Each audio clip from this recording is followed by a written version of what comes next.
5, 6, 7, donde Jesús fue uno de sus sermones más amplios que está recogido.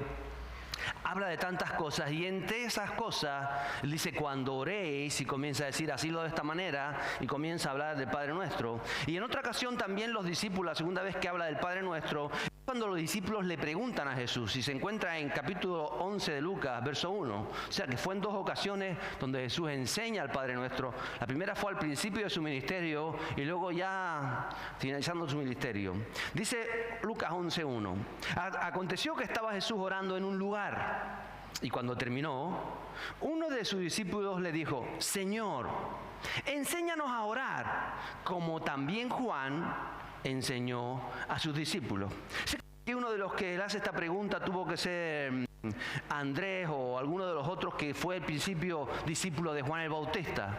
Hubieron al menos 2 discípulos de Juan el Bautista que cuando vieron a Jesús siguieron a Jesús. Se cree que uno de ellos decía: mira, Juan nos enseñó a orar y tú, llevamos tiempo contigo y no nos has enseñado a orar. Sabemos que te vas, que te retiras, que estás a solas, que tienes tu tiempo, pero ¿qué hablas con Dios? ¿Qué dices? ¿Cómo oramos? Enséñanos. Porque Juan nos enseñó de una manera, pero tú ¿cómo nos vas a enseñar? Y ellos sabían que algo sucedía con Jesús cuando Jesús se alejaba y pasaba ese tiempo a solas con Dios y ellos querían aprender. ¿Cuántos quieren aprender? Aprendemos de tantas cosas, ¿verdad? 2 momentos diferentes del ministerio, pero Jesús enseña la misma oración, es decir, la misma semilla, el mismo ADN, el mismo modelo, que como digo es el Padre Nuestro. Y el Padre Nuestro conecta a la Trinidad, porque evidentemente se dirige al Padre. Es a través de lo que nos enseñó el Hijo, es decir, de obediencia, y necesita la dirección y el fluir del Espíritu Santo cuando tú estás en esa tesitura de oración. Jesús, antes de comenzar con esta oración o este modelo, hace una pequeña introducción. Antes de soltar ese ADN, ese gen, esa semilla, usted tiene que tener algo claro. Y lo vemos en el capítulo 6 de Mateo, versos 5 a 8. Jesús les dice, hablándole a la multitud, en el Sermón del Monte: y cuando ores, no seas como los hipócritas, porque ellos aman el orar en pie en las sinagogas y en las esquinas de las calles, para ser vistos de los hombres. De cierto os digo que ya tienen su recompensa. Es decir, que hay gente que ora, hay gente que reza, si quiere decirlo así, pero que lo hacen de esta manera. Entonces Jesús sabía que en su tiempo había gente que rezaba o que oraba, pero era hipócrita. Él sigue diciendo en verso 6, mas tú, cuando ores, entra en tu aposento y cerrada la puerta, ora a tu Padre que está en secreto.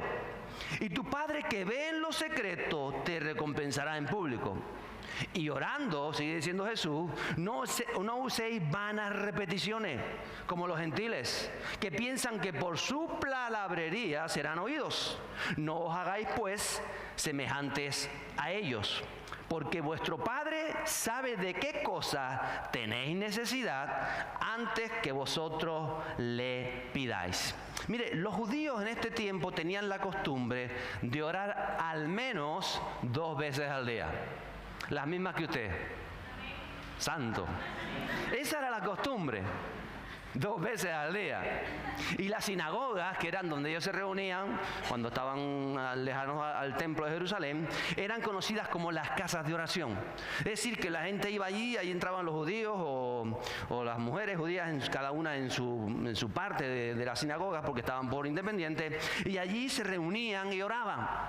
Entonces allí entraban y hacían sus grandes oraciones, entonces llegaban y muchas veces era como un aparentar, querer ser. Entonces, primero lo que Jesús nos enseña aquí es que Jesús nos está hablando de manera personal. Él comienza a usar la segunda persona del singular. Los que son aquí, que saben de lengua, ¿cuál es la segunda persona del singular? Del singular. Tú, diga conmigo, tú. Tú. La segunda persona del singular es tú. Yo lo estudié en clase hace muchos años atrás, allá en los tiempos remotos, como digo yo, cuando los guanches usaban moto. Tú cuando ores, la oración que enseña Jesús es personal, es íntima. Él dice, cuando tú estés a solas con Dios, ya no es en grupo. Está hablando de esta oración Jesús cuando habla del Padre Nuestro. Cuando tú estés a solas, lo segundo que nos dice, nos advierte de no ser hipócrita, no tratar de aparentar o demostrar o querer que otros vean que quizás somos espirituales. Si es así, dice Jesús, no hay recompensa del cielo. No podemos orar como una exaltación de nuestra propia rectitud. Es decir, como yo soy bueno y como yo soy santo y como yo tal, no se trata de eso. O para ganar la admiración de los demás. Yo voy a orar porque está mi mujer ahí, que mi mujer es la pastora. Si no fuera la pastora, escapo. Pero como es la pastora, yo le voy a demostrar que yo oro. Entonces digo, mujer, no me moleste, voy a orar, que sepa. Y cierro la puerta y me pongo a mirar las musarañas, a hacer otras cosas, y después salgo a la 1:30 y mi mujer dice, yo 1:30 ahí orando, y yo digo, orando 2 minutos. ¿Te imaginas? Porque a veces tratamos de aparentar algo que no es, de tratar de ser. O para, quizás digas tú, para la admiración de tus padres, de los pastores, o del ego mismo, de uno mismo, que necesitamos creernos útiles en algo. Lo tercero que dice Jesús, dice, cuando tú ores, busca un lugar a solas, un lugar donde tu Padre Celestial, que está en secreto, por eso a veces decimos desde aquí el lugar secreto. Es en base a este texto de la palabra de Dios y a lo que nos enseña Jesús que hablamos del lugar secreto. El lugar secreto no es que sea un lugar escondido, donde nadie me vea. Porque a veces creemos que como es secreto es escondido, no. O que nadie sabe dónde está. Sino que cuando hablamos del lugar secreto, lo que sucede ahí, lo que se habla ahí, lo que se recibe ahí, lo que se reflexiona, es entre tú y Dios. ¿Entre quién? Dirá que está a tu lado, entre tú y Dios. Ese es tu lugar secreto. Si ya hay 3, no es un lugar secreto. Ya es otro tipo de oración, que puedes orar con tu esposa, puedes orar con tus hijos, puedes orar en la iglesia, puedes orar con un grupo, puedes orar de muchas maneras. Pero lo que estamos tratando en el Padre Nuestro es tú delante de Dios. Solamente tú y Dios. ¿Le queda claro esto?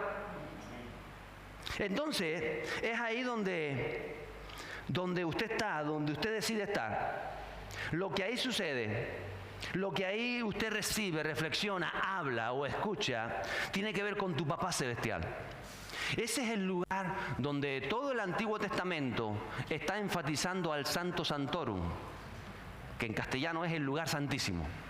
Todos los templos, no solamente los judíos, los templos de las divinidades paganas tenían el Santo Santorum, que era el lugar más santísimo. Era el lugar donde la esencia de Dios en el templo estaba ahí.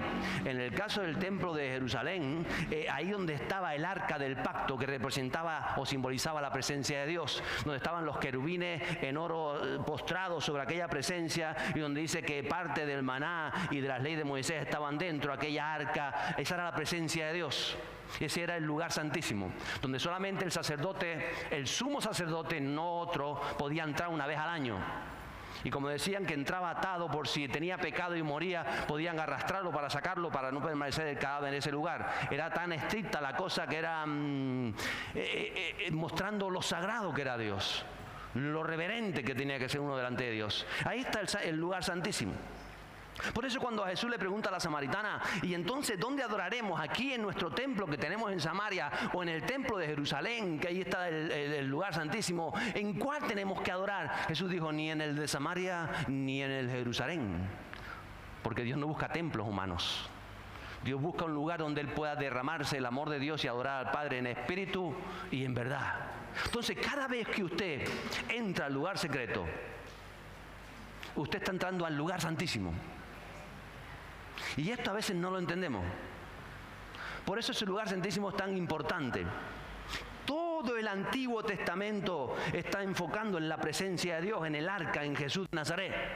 Y cuando Jesús comienza a tratar de hablar y enseña esta oración del Padre Nuestro, Él está en ese código genético espiritual enseñándonos algo para que su iglesia, para que su pueblo, para que cada creyente en su vida pueda entrar cada día al lugar santísimo. En cuarto lugar, Jesús nos dice que tu Padre Dios te recompensará en público. Es decir, habrá evidencias públicas que tú vives una vida de intimidad con Dios. ¿Lo crees o no lo crees? Cuando hay evidencias públicas que vienen de parte de Dios, no tienes que buscarlas tú. ¿Qué sucede cuando tú no vives en ese lugar de intimidad, no tienes esa comunión diaria con Dios, que entonces anhelas tú destacar, fluir, hacer y deshacer porque tú tienes que aparentar que eres creyente? Pero es que ser creyente no se aparenta, se es o no se es, ¿cierto? Y dice que cuando tú pasas tiempo en el lugar secreto, tu Padre Celestial que ve en lo secreto te va a recompensar públicamente. Aquel que intenta ser la aprobación, ser recompensado, buscar anhelar, no ha entendido la esencia del Evangelio, que se reduce al tiempo de intimidad que tú tengas con Dios y con la palabra de Dios. En quinto lugar, Jesús nos dice que no usemos vanas repeticiones e insiste en ello, porque Jesús quiere que usemos precisamente el Padre Nuestro, que Él va a lanzar a la multitud y luego a los discípulos este modelo de oración y lo convirtamos en repeticiones, como dice, como hacen los gentiles o gentes que no tienen esa relación con el Padre Celestial. Yo puedo convertir el Padre Nuestro en una vana repetición. ¿Cómo? Oye, no sé qué, el Padre Nuestro que está en los cielos, santificado sea tu nombre, nosotros tu reino, hágase tu voluntad. Ya oré. Y después sigo, Dios te salve María, llena de gracia, el Señor es contigo, porque eso es lo que hace el rosario, ¿verdad? Precisamente lo que Jesús dijo que no hiciéramos. Entonces no hay una conciencia espiritual, no hay una relación con Dios, y por eso buscamos la religión para intentar conectar con Dios, cuando ya fue Dios el que conecta con nosotros, pero lo hace a través de Jesús, de la palabra de Jesús y lo que enseña Jesús. Por eso es tan importante no entrar en esa dinámica, y Jesús lo marca porque Él sabe que en el futuro la gente usará esa oración para hacerla vana, como repetición. En sexto lugar, Jesús nos recuerda que el Padre Celestial, es decir, Dios, sabe lo que necesitamos antes de pedirle. ¿Usted cree que lo sabe? ¿Lo sabe o no lo sabe? Antes de que usted abra la boca, antes de que llegue a pensar su neurona, le lance el mensaje a la otra neurona y todo lo que se forma aquí dentro, antes de eso, dígale, ya Dios lo sabe. ¿Lo sabe o no lo sabe? Si lo sabe, ¿para qué le pido? ¿A que si usted se lo ha preguntado alguna vez? Porque Jesús lo dijo, pidan. Y aunque Él lo sabe, necesitamos pedirle, necesitamos hablar, necesitamos decir, necesitamos vocalizar, necesitamos escuchar lo que decimos. Porque cuando uno habla y uno está solo, ¿sabe quién lo escucha? Dios y uno mismo. ¿O no? Entonces usted tiene que vocalizar, tiene que hablar, tiene que pedir, dice la palabra de Dios. Eso nos enseñó Jesús. Y con esa introducción que nos enseña Jesús, comienza esa oración breve, simple y sencilla. A mí me gusta lo sencillo. ¿Cuántos nos complicamos la vida a veces, verdad? Jesús dice, enséñanos a orar. Dios, Jesús, sencillo. ¿O no? Sencillo. 4 cositas. Se la aprende un niño, el Padre Nuestro, ¿a que sí? ¿A qué sencillo? Dirá que las cosas con Dios son sencillas. Nosotros las complicamos. Las pensamos, las mosqueamos, le damos a la vuelta. Sencillo. Voy a decir conmigo, sencillo. Mira, de las 6 ideas, o genes, o semillas que hay en esta oración, o peticiones, como quiera decirlo, 3 están relacionadas con Dios y 3 están relacionadas con las necesidades humanas o con el prójimo. Hoy solamente voy a tocar un versículo de este Padre Nuestro. Se encuentra en Mateo 6, verso 9. Jesús comenzó diciendo, vosotros pues oraréis así. Padre Nuestro, ¿cuántos lo saben? Que estás en los cielos, santificado sea tu nombre. Repítalo conmigo. Padre Nuestro, que estás en los cielos, santificado sea tu nombre. De manera personal, en tu lugar secreto, está diciendo Jesús, ora así. Y lo primero, ¿cuál es la primera palabra que aparece? Padre. ¿Sabe usted por qué? Porque Dios es primero. Siempre Dios tiene que ser lo primero en nuestra vida. Cuando uno discípulo del Señor comienza a poniendo a Dios, escalando en su vida hasta que Dios llegue a ser lo primero. Dios primero, y comienza la palabra pater, padre. Dios como padre. Jesús nos mete de lleno para comenzar la oración en la paternidad de Dios. ¿Por qué? Porque hay una carencia profunda de paternidad en las personas. Tremenda. El pecado nos dejó huérfanos. Y un huérfano siempre busca paternidad. Y como el pecado nos separó de Dios, la siguiente paternidad que existe en el mundo es la de las tinieblas. No hay más paternidades sobre la tierra. O es la de Dios o es la del enemigo de Dios. No hay otra paternidad espiritual. Por eso cuando Jesús le dice, ustedes en su lugar secreto cierren la puerta y allá sola digan, Padre, nos está mandando una información tremenda de revelación. Una de esas grandes consecuencias en Adán fue la desobediencia. La desobediencia nos deja huérfanos. Y un huérfano siempre está buscando aceptación. Un huérfano busca compañía. Un huérfano busca relación, aprobación. O todo lo contrario. A veces el huérfano se vuelve rebelde, se vuelve terco, se vuelve amargado.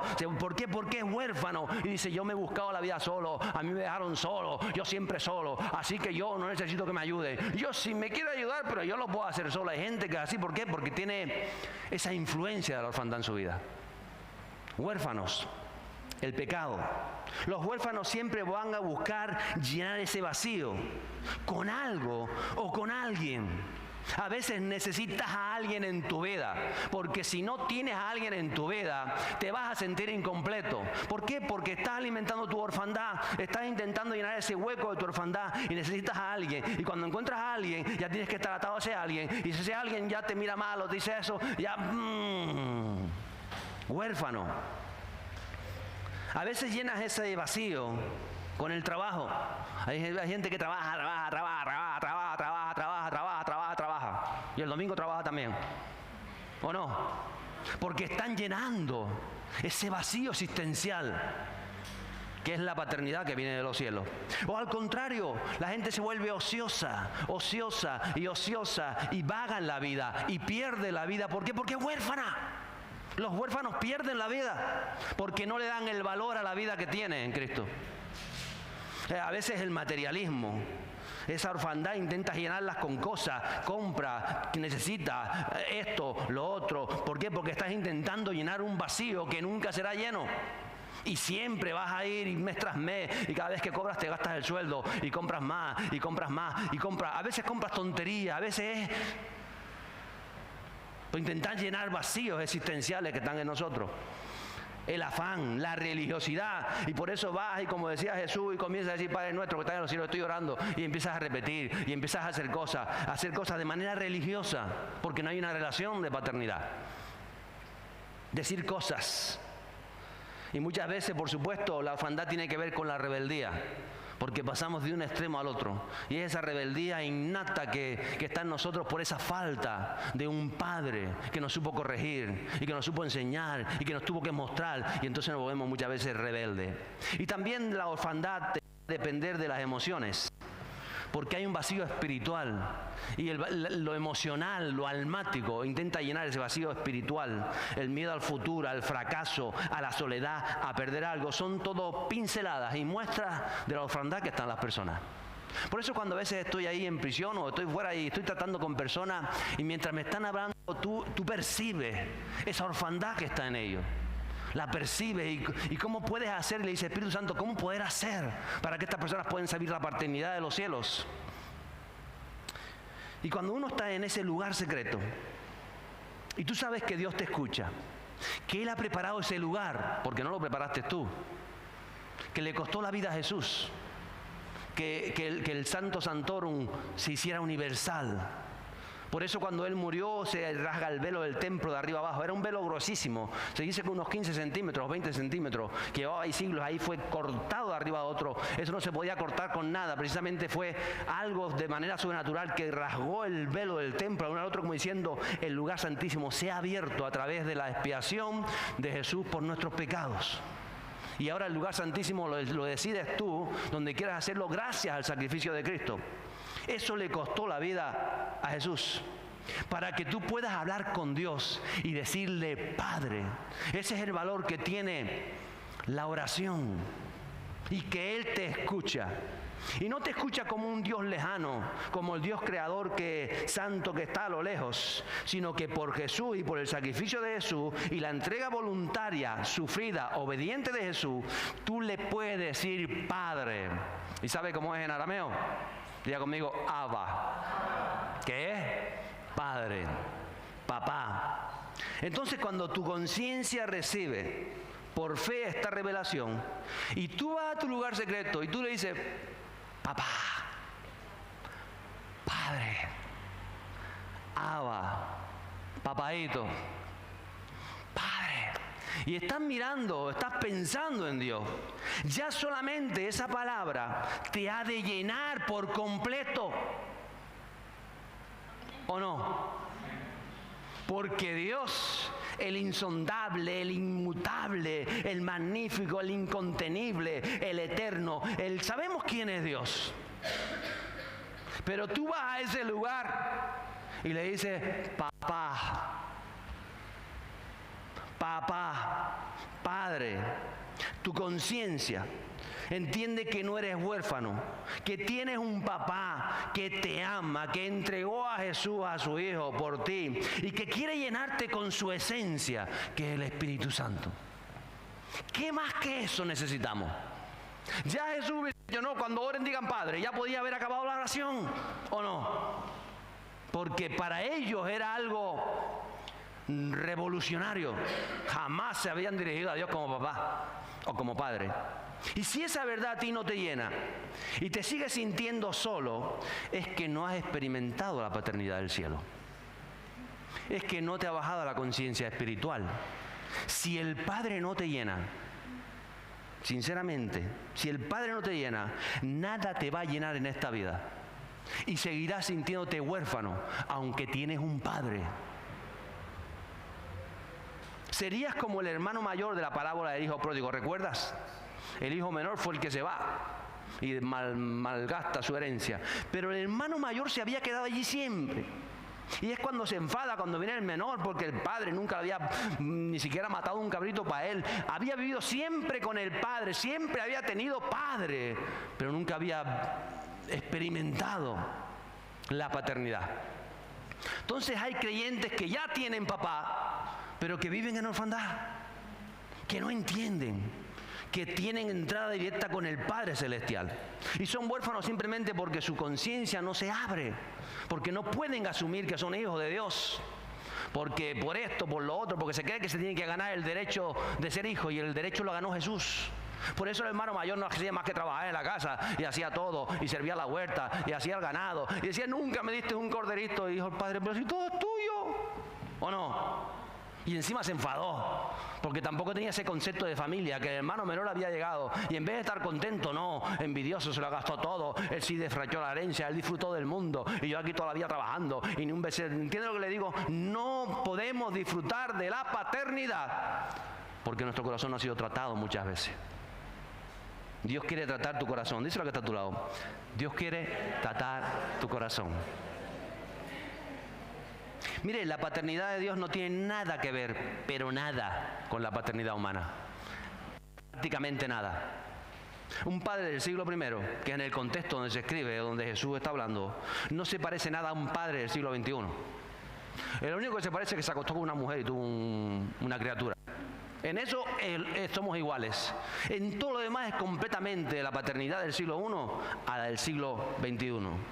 Entonces, a veces asociamos el concepto padre a nuestros valores humanos, culturales, generacionales, y vemos a Dios de esa manera. Pero no es así. Jesús es quien nos revela la paternidad de Dios. Por eso primero Jesús tiene que hacerse hijo, y vino como hijo.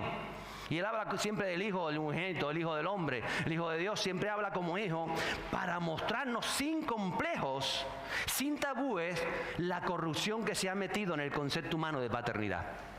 Por eso en Juan capítulo 14, la noche que Jesús fue entregado, que Él se sienta con sus apóstoles, está allí el capítulo 14 de Juan, verso 7. Está hablando con ellos íntimamente. Y dice, si me conocieseis, también a mi Padre conoceríais. Y desde ahora le conocéis y le habéis visto. En otras palabras, Jesús nos está revelando la misma paternidad de Dios al darse a conocer como hijo. La relación de hijo a padre, el diseño original desde antes de la caída, y lo revela en esa relación que él mantuvo esos años con el Padre, que era cuando sus discípulos le preguntaban. Pero fíjese lo que le dice Felipe, el verso 8 y 9 del 14 de Juan. Felipe le dijo, Señor, muéstranos al Padre y nos basta. ¿Cuántos necesitamos ver? ¿Cuántas veces te ha pasado? Dios te dice algo, no, pero es que yo necesito que me lo explique. Yo necesito verlo, yo necesito sentirlo. Así pasaba con Felipe. Felipe le dijo, Señor, muéstranos, mira, déjate hablando del Padre y muéstranos, queremos verlo, que haga una visión, que hagas algo, que se vea. Así como lo vio Moisés, y cuando la zarza, algo. Jesús le dijo, tanto tiempo hace que estoy con vosotros y no me has conocido, Felipe. El que me ha visto a mí, ha visto al Padre. ¿Cómo pues dices tú, muéstranos al Padre? O sea que Jesús llevaba 3 años y medio con los discípulos. Iba a ser entregado esa noche. Y yo creo que Jesús estaba diciendo, es que le agarro el púlpito y se lo tallo en la cabeza. ¿O no?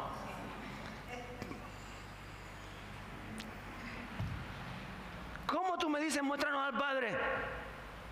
Si Dios es espíritu y te he mostrado la relación que tengo con el Padre todo este tiempo, le he hablado una y otra vez, le he dicho los milagros revelan al Padre, la palabra revela al Padre, todo ha sido el Padre revelado, al Creador del universo, y tú me estás preguntando ahora que me van a crucificar y esta noche me vas a preguntar esto. ¿Cuántas preguntas le haces a Dios? ¿Quieres conocer al Padre? ¿Cuánto quieres conocer al Padre? Conoce a Jesús. Sumérgete en las palabras de Jesús. Pídele al Espíritu Santo que te impregne del carácter de Cristo.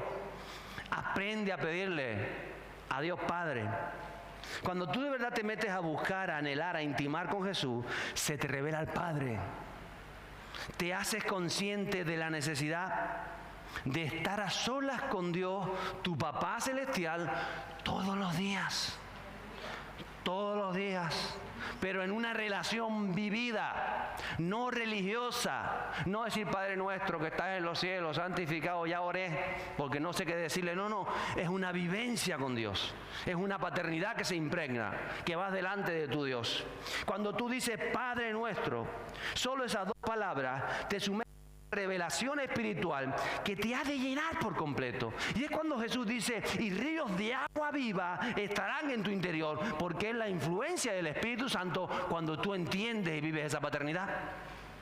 Padre, el concepto padre también nos lleva a una familia, ¿cierto? Porque sin padre no hay familia. ¿Lo sabía, no? Entonces cuando usted dice padre, no solo estamos diciendo que Dios es su padre, sino que hay una familia, porque hay una paternidad. De un Dios a quien te diriges tú como hijo.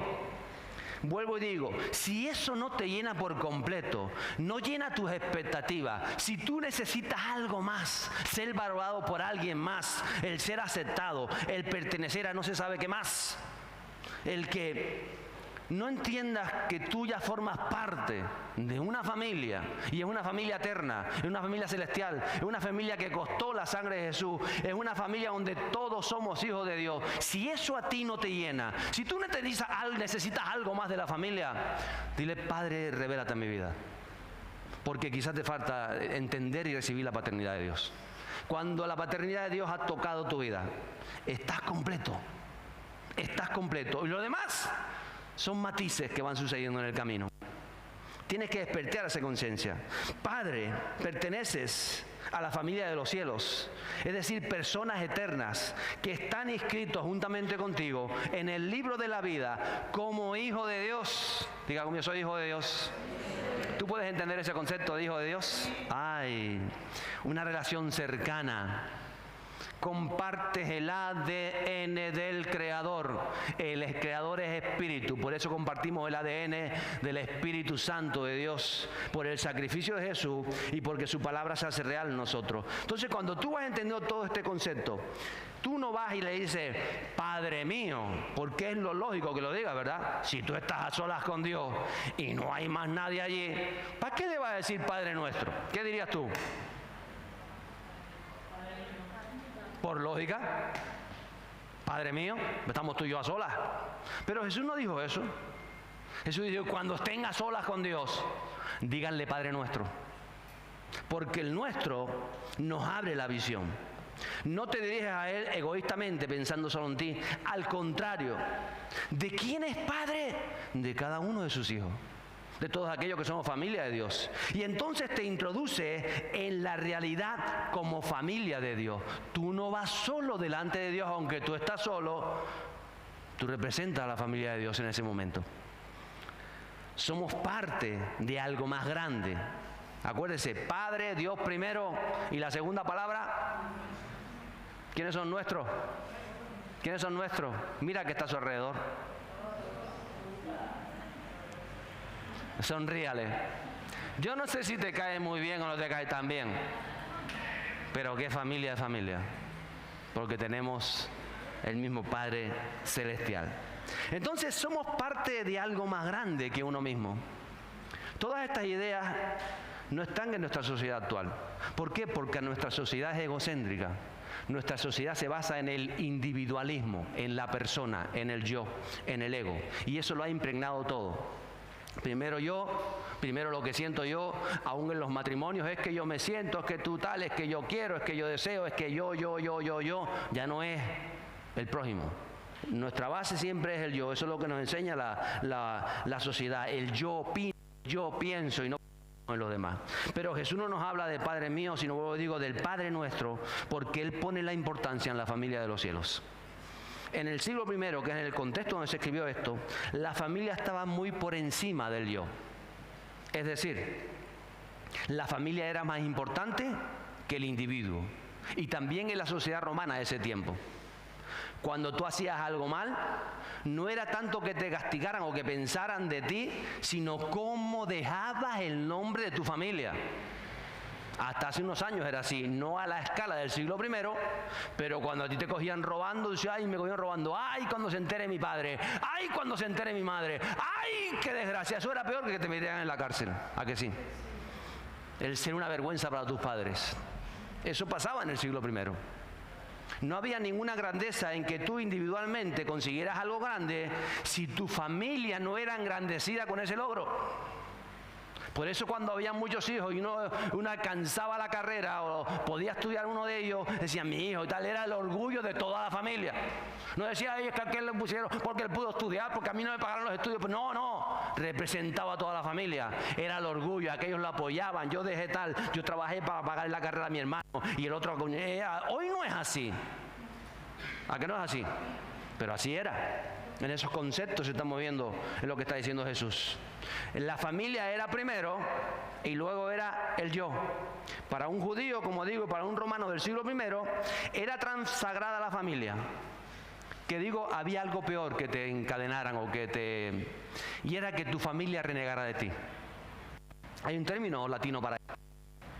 Se llamaba en esa sociedad del siglo I damnatio memoriae. A ver, diga conmigo, damnatio memoriae. Uy, usted sabe latín, pronuncia bien y todo.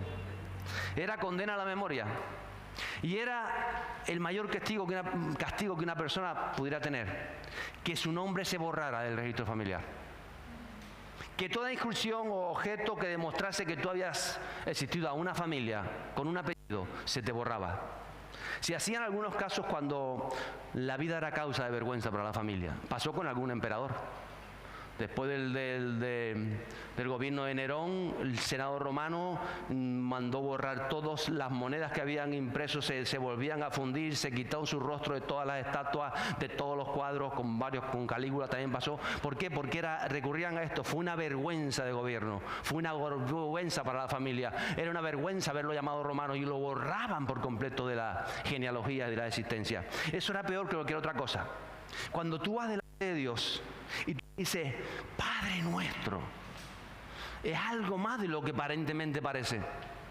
Te hace entender y conocer y valorar la familia de Dios.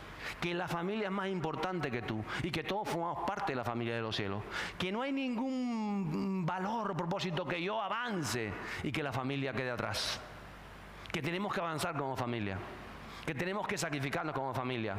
Hasta hace tiempo atrás, cuando uno tenía muchos hijos y tenía una ilusión de estudiar algo, que el primogénito era el que tenía esa capacidad o esa bendición o ese favor del resto, porque era primogénito, pero si el padre moría, el primogénito tenía que dejar todos sus sueños, todas sus aspiraciones, todo para formar la función del padre y tenía que alimentar a sus hermanos. ¿A cuántos le ha pasado? Todavía hay restos. Todavía yo hablo a muchas personas, no, yo no pude estudiar porque era el mayor y me tuve que dedicar porque mi padre se fue o mi padre no estuvo, mi padre murió y yo tuve que alimentar a toda la familia, yo salí a trabajar y yo, porque era y quedaban sus sueños atrás en favor de la familia, porque la familia es lo más importante. Usted tiene que empezar con conceptos, quitarse el individualismo de su vida, porque si usted es muy individualista, Dios no lo va a ayudar. Dios nos lo va a bendecir. Pero cuando usted entra delante de Dios, usted dice, Padre nuestro. Y cuando tú hablas de nuestro, y está recordando toda la familia de los cielos, todas las que ya es y aquellos que han de venir, usted está viendo su conciencia espiritual. Y entonces, como tú ves al que te hizo daño, que quizás tu hermano, al que habló mal de ti, como tu familia, dices, ay, Padre nuestro, ayúdame, Señor, porque yo también soy así, yo también me he equivocado, yo también he tenido esas luchas, ¿o no? Prácticamente todos experimentamos lo mismo en la vida, de una manera o de otra. Todos pasamos por diferentes momentos de la vida. Todos tenemos nuestras luchas con vicios, con ideas, con pensamientos, con emociones, nuestros logros. Entonces, todo se puede decir que, como dijo el apóstol Pablo, que todos hemos hecho de la misma genética de Dios, todos tenemos un mismo ADN, ¿a que sí? ¿Cierto? ¿Cuántas veces tú te has equivocado con alguien? ¿Cuántas veces se han equivocado contigo? ¿Sabes qué pasa? Que solo nos acordamos cuando nos hirieron, porque aquel me hizo daño. ¿Y a cuántas personas has dañado tú? No, yo no tantas, seguro. No importa, no se trata de comparar quién dañó más o quién dañó menos. Se trata de entender si tenemos un Padre Celestial, una paternidad de los cielos. Y esa paternidad está bajando en nuestras vidas. Entonces, vuelvo y repito, no hay valor individual si ese valor no lleva a tu familia a avanzar. No hay nada. Jesús lo tenía tan claro que trató a los discípulos no los trató con altanería, les tuvo paciencia. Era firme cuando tenía que ser firme, pero siempre les vio y trató como la familia del mismo Dios. Por eso una vez dijo, todo lo que el Padre me da, vendrá a mí, y al que a mí viene, no le echo fuera. El que viene a Jesús, Él no le echa fuera. Él lo recibe. Él ya oró por ti. Jesús estaba hablando de su Padre Celestial, de nuestro Padre Celestial, y incluye esa condición humana. ¿Cuál? Padre nuestro, Padre nuestro. Jesús lo tuvo tan claro que dedicó más tiempo a sus discípulos, a la familia de Dios, que a sus propios hermanos terrenales. Cuando incluso en aquella ocasión que su madre le reclama a Jesús que por qué no estaba en casa cumpliendo con sus obligaciones, le dijo, mira, mi madre y mis hermanos, ¿quiénes son? ¿Quiénes son? Los que están haciendo la voluntad de Dios. En otras palabras, Jesús está diciendo, mis hermanos terrenales y mi madre tenía que haber estado escuchando hoy aquí, pero ellos no quisieron estar, porque ellos están pensando que yo tenía que estar allá en las obligaciones que tal, pero yo estoy cumpliendo las obligaciones de mi Padre. Esa mentalidad que nos traslada, que nos trajo Jesús a la tierra, que nos da a conocer la importancia de la familia espiritual, que es eterna, porque la terrenal es solamente terrenal. Cuando tú le das la importancia a la familia espiritual, fíjate que sucede precisamente lo que el Padre hace, que después de la muerte y la resurrección de Jesús, todos sus hermanos creyeron al Evangelio. Es decir, si tú te mantienes en la posición que Dios te marca, si tú te mantienes en la posición que Dios te marca, con conciencia espiritual y sabes dónde están las prioridades y qué es lo más importante, el Padre puede actuar en tu familia terrenal. Pero si inviertes los valores, no puedes encontrar la bendición de Dios. Por eso, Padre es primero y luego nuestro, familia. Ese ADN, esa gen, esa semilla, esa revelación. Solamente estas dos palabras. Voy a seguir hablando de esto más adelante. El próximo culto, Dios mediante. ¿Sabe? Cuando Jesús dice esta verdad, Padre nuestro, los judíos siempre se dirigían a Dios en términos elocuentes. El santo, el eterno. Todavía hoy, ellos para no pronunciar el nombre dicen el eterno, el Adonai. Hay más de 30 nombres para Dios, el sublime, el santo. Pero cuando Jesús oraba y cuando le preguntan cómo nos dirigimos y cuando Él dice, digan Padre, aquello les voló la cabeza a ellos diciendo, ¿cómo que Padre? Pero qué confianza es esa. Pero Jesús sabe lo que estaba enseñando, porque es una realidad nueva. Es la paternidad de Dios que quiere venir a través de Jesús a tu vida. Es una vivencia. Es el Dios que es cierto, que es inmutable, que es todopoderoso, que es santo, que es Adonai, que es tantas cosas, pero que se quiere revelar a nuestra vida y se revela como nuestro Padre Celestial, que está en los cielos. Van pasando los músicos. Tendría que hablar de qué son los cielos. ¿Qué son los cielos? ¿Se ha preguntado qué son los cielos? ¿Dónde está el Padre? ¿Dónde está el Padre? Que estás, no en el cielo, en los cielos. En los cielos. Todo en lo alto, en mi lugar secreto. Mire, uno de mis lugares secretos, saben ustedes que sus techos son las estrellas o las nubes, la lluvia, depende cómo sea el momento. Pero cuando estoy ahí, miro a los cielos, digo, Padre nuestro que estás en los cielos, y tú ves los cielos, la infinidad de los cielos, y tú miras, Señor, que tú creaste todas esas cosas. Mira las montañas que están alrededor, mira las olas del mar, un lugar secreto hay olas, que van rompiendo una y otra y no tienen fin y siguen rompiendo y siguen rompiendo y siguen rompiendo. Ese Dios de los cielos, que está en los cielos, está ahora atento su oído a lo que yo estoy diciendo. ¿A qué es increíble esto, verdad? Que el Dios eterno se digne a escuchar a veces sandeces que salen de nosotros, que yo creo que dirá, vaya estupideces que está diciendo. Pero ¿por qué estás así si tú sabes? Está en los cielos. Está tan lejos y tan cerca, porque te está escuchando. Es imposible tener conciencia de estas cosas y no tomar cada día tiempo. Es que sería estúpido no tomar cada día tiempo para estar en la presencia de Dios.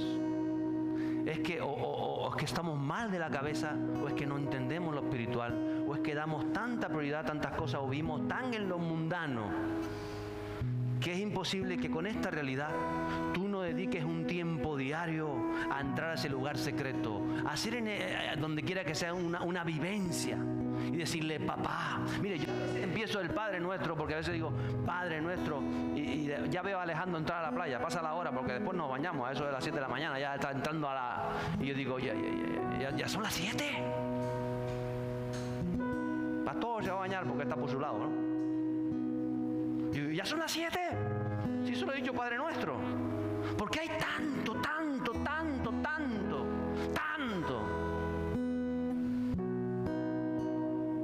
¿Entienden lo que le digo? Por eso cuando usted dice Padre Nuestro, es la Trinidad moviéndose en su vida. Porque usted está hablando al Padre, pero bajo el modelo que nos enseñó Jesús. Y el Espíritu Santo es el que en usted hace toda esta revelación de las cosas de su vida, para que usted pueda salir de allí lleno, preparado para afrontar un nuevo día, para batallar con cualquier batalla que tenga que afrontar, porque Dios la conoce antes de que suceda. Para poder salir ahí firme, constante, para quizá el día anterior usted tuvo un desánimo, una mala noticia, pero está allí y le dice, Padre, eres el Dios eterno y soy tu hijo, y estoy necesitado una vez más, sé que estás en los cielos, que todo lo llena y que santificado es tu nombre, porque el nombre es santo, santo, santo, santo. ¿Qué nombre? Cualquiera de los que tenga, es lo apartado, lo sagrado de ese momento. Es sagrado ese momento, es el lugar santísimo. Tome tiempo, iglesia. Si usted no tiene un tiempo de intimidad con Dios, usted no va a poder vivir el Evangelio como discípulo. ¿Cuántos quieren vivir el Evangelio como discípulo? Como hijo de Dios. Tiene que tomar tiempo, tiene que meterse. Mire, es que me dicen, es que a mí no me dan ganas.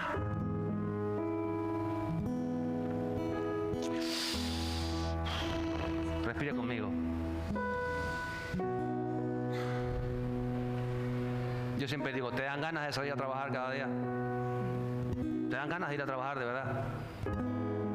Algunos Algunos sí, pero hay días que dicen, uy, no, voy más tarde. ¿Por qué vas? ¿Por qué vas si no te dan ganas? Es que yo no tengo ganas de buscar a Dios. Vamos a ver. Porque te gana la carne. La carne jamás en la vida va a tener ganas de buscar al Espíritu. Jamás. Si tú esperas a que te entren ganas para buscar a Dios, estás desobedeciendo, no sabes de eso. La carne nunca va a tener ganas, pero el Espíritu tiene que prevalecer. El Espíritu es el que tiene que decirle a la carne. Porque Dios me dijo, cuando ores, cierra la vida, ve a tu lugar secreto, busca ese momento de conexión, ese momento donde tú hables con tu Padre. Y no sé qué le dirás o qué le dirás, pero el Espíritu Santo te va a ir guiando y te va a ir enseñando. Y a medida que tú vas creciendo en el Espíritu, vas apagando la carne. Hablaremos esta semana de esa maravillosa oración del Padre Nuestro, pero que es necesaria. Porque cuando tu vida, tu cuerpo, tu mente, tus emociones, tu voluntad, porque esto es la voluntad, no son las ganas, no son las emociones, es lo que tú determines, es tu voluntad, recuérdalo siempre, hacen que allí donde tú estás conectando los cielos con la tierra. Ese es el lugar secreto, el lugar santo, santísimo, cuando tú conectas los cielos con la tierra. Mire, es algo tan inverosímil, humanamente hablando, que no hay razón humana para que suceda, porque esto es espiritual.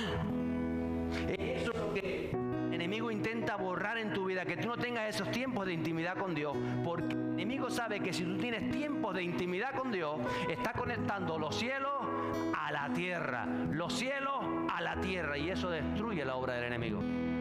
Si no tienes esos momentos, vas a seguir luchando con tu propia fuerza, batallando una batalla que está perdida de entrada.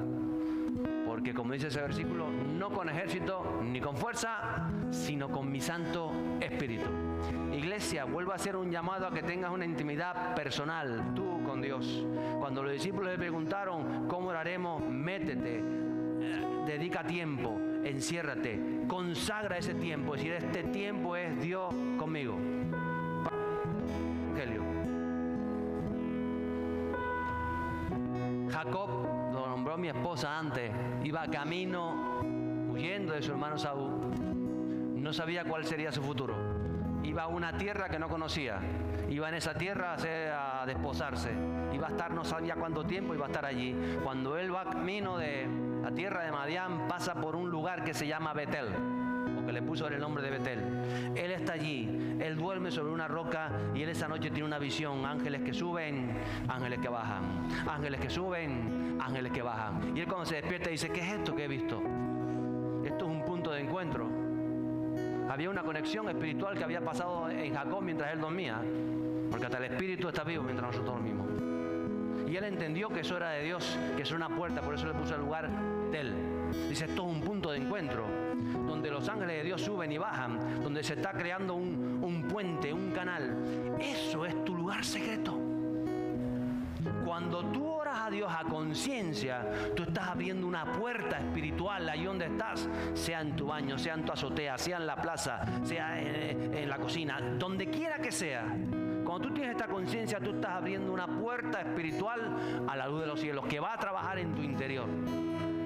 Por eso tienes que orar. Por eso yo no digo, si oras una vez a la semana, no, cuando ores, pero de esta manera. No hagas vanas repeticiones, no creas que es para aparentar, no intentes, no, tú y Dios a solas. Y dile, Padre nuestro, ponte en pie conmigo hoy. Me gustaría que a partir de esta semana, si no lo has hecho ya, meditaras en esa oración del Padre Nuestro. Y le digas, Señor, revélame esa conciencia espiritual en mi vida. Porque tienes un Dios poderoso, que es tu papá celestial. No es como tu papá físico. No tiene nada que ver con la paternidad terrenal, es la paternidad de los cielos a tu espíritu. Cuando tú entras en esta dinámica de buscar a Dios todos los días, no religiosamente, sino a conciencia, cuando tú lo determinas en tu corazón, por encima de mis propios impulsos humanos que te van a decir, no, estás cansado, no vale la pena, no ves nada. No, es determinación, es voluntad. Es decir, yo obedezco al Dios de los cielos. Si Jesús nos reveló esa paternidad, yo la tengo que ejecutar en mi vida. Soy hijo de Dios, no porque me lo merezca, porque Jesús pagó el precio. Y cuando usted comienza a vivir esta intimidad con el Padre Celestial, su vida va a cambiar. La atmósfera de su lugar de trabajo va a cambiar. La familia va a ser transformada. ¿Por qué? Porque la misma paternidad de Dios va a ser sellada sobre su vida. Y eso es lo que las personas necesitan. Paternidad. Aprenda a ser hijo, porque tenemos un Padre Celestial. Cantamos esta canción.